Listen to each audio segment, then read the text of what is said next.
she works with you, you know. She doesn't tell you what to do. She's always, you know, very efficient, stellar leadership skills. She's very, very flexible, caring. She's knowledgeable. She always has your back. She always supports you. You know, she walks in and she's calm every single time. She handles the situation. And she's a hardworking lady.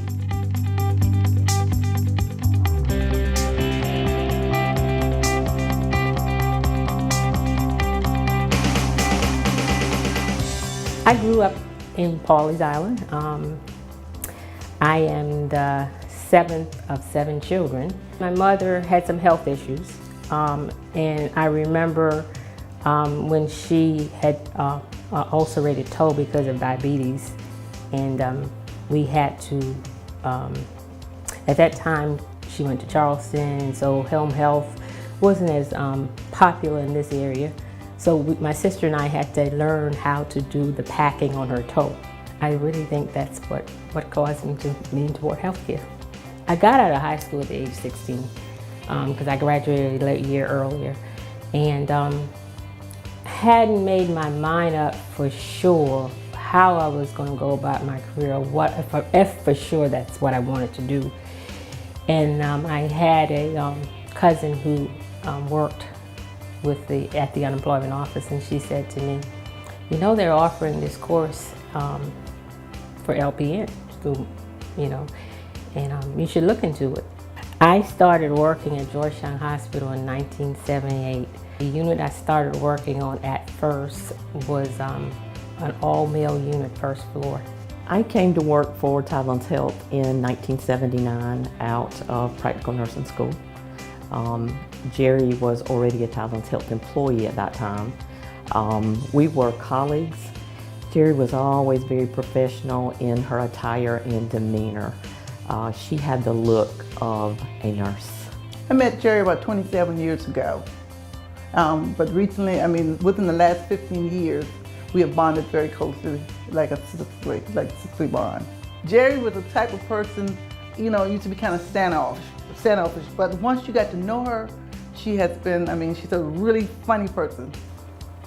Going into rooms and talking to patients, new people, was a little intimidating because I just didn't develop that interpersonal skill yet, you know.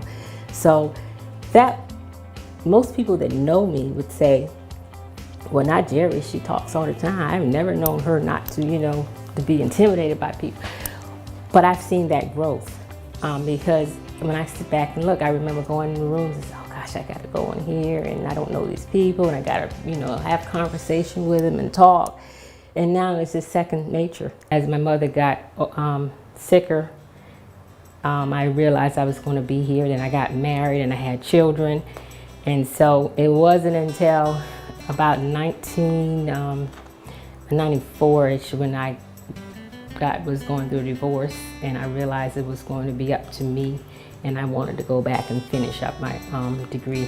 But at this time, because of the children, home, and being local, planted here locally, I went back to tech, and I graduated in 2001 because I was working the entire time as I went to school, and I had 2 children to raise. And so it was a little difficult, but I did it. And I'm grateful for the chief nursing officer, my charge nurse at the time, for allowing me, giving me the convenience to come in after work to finish up my shift. It's a sisterhood. I mean, we look out for each other.